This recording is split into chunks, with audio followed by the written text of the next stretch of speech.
something to eat before the show tonight, and I almost made the mistake of going to a fast food restaurant. That's a bad idea, man, because there's shit food for you. There's a reason why it's fast. But fast food always seems like a good idea at the time, you know? Like punching a cop. And it always sounds like this cop's gonna understand, man. There's motivation behind this fist. I'm gonna show him. Don't ever beat up cops, Ben. Don't ever beat up cops. You know why? Because cops can always call more cops.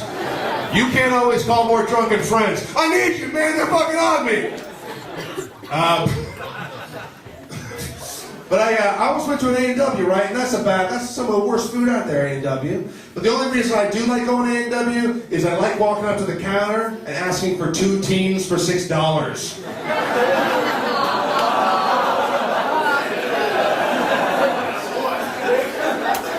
I don't know if you've been on the internet, but that is a bargain. Oh my God. You gotta fly overseas to the Philippines, wear a swirly face mask, do all your sucky fucky undercover. I would be more upset the fact that you can get 2 mamas for $4. I think a mama would come to the table with skills, not like... I just don't want to teach. I'm just at an age where I don't want to teach anybody anything. I mean, really, before you flop, you should watch a couple porno films. Watch how the pros do it, and then you kind of take it on yourself. Sandra, do you like? Oh, fuck, you're talking to someone. I try not to eat fast food anymore though, because there's a reason why it's fast, right? I try not to eat fast food, but I always love fast food advertising, and I don't know if you caught, I think it's still at McDonald's, right? The new McDonald's Big Mac snack wrap. Oh, the great taste of the Big Wrap in a wrap. Big Mac in a wrap. That's what it is, right?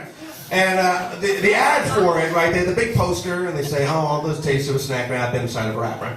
And then it says underneath it says, finally. Now, I don't want to tell you how to live your life, but if the first words out of your mouth after seeing the new McDonald's Big Mac snack wrap was finally, yeah, you should fucking kill yourself. Because you got nothing to live for, man. Oh, finally, all the time I'm going to save shoveling shitty food into my shitty mouth. You should just take a big nesty plunge onto a machete, because you got nothing to live for, man. This guy knows what I'm talking about. And if I make one person laugh a night, I'm never going to work again. Do you like Subway sandwich, Ben? Yeah, I like Subway too, man. That's good food for you. You know what I like about Subway sandwich the most? Is they make the food right in front of you, man. That's what they do. They make it right in front of you. That's what I love about it. And I don't know if you've ever been out to a restaurant before and you send your food back, that always pisses off the staff in the kitchen, right? Because how dare you want something to be made to your specification? How rude, right? So, right, so if you get your food back and there's like an imprint of a scrotum in your mashed potatoes, that's I'm gonna get this guy. You know? Right? So at Subway, they don't do that. And so there's a very little chance of you ever saying a Subway sandwich, hey, did you just rub your balls on my sandwich? I don't think I asked for that. Last time I was at a Subway sandwich, though, I go up to the counter, the kid behind the counter, he's working there, right? He's a little nervous, he's a little awkward making my sandwich. So at one point he looks up at me and he says, sorry, this is my first time. What? Your first time making a fucking sandwich? How in your 20-some-odd years on the planet you haven't come across the architectural complexity of a sandwich?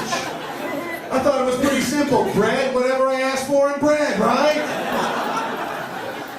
I don't want to be a dick, but shouldn't that be one of the questions that come up in the job interviewing process at Subway sandwich? I didn't think they need to specify, we want sandwich experts. Like they had a whole bunch of people who were like, oh my God, I put the mayonnaise on the outside of the bun. Check this out, 6 in a row, I'm a moron. 6 in a row, man. That's tough.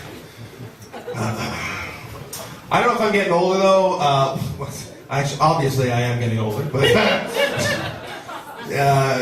but I've completely fallen in love with slip-on shoes. Fucking laces are not gonna hold me back anymore. Slip them on, slip them off. Fuck you, laces, right? And I was at one of my favorite stores to buy clothes at. I was at Mark's Work Warehouse, and I was buying it. And while I was there, I successfully freaked out a Mark's Work Warehouse employee. This is what I did. I was buying a couple pairs of those stain-resistant pants that they have. And as the guy's bringing in my pant order, I say to him, hey, what happens if the stain comes from the inside of the pants?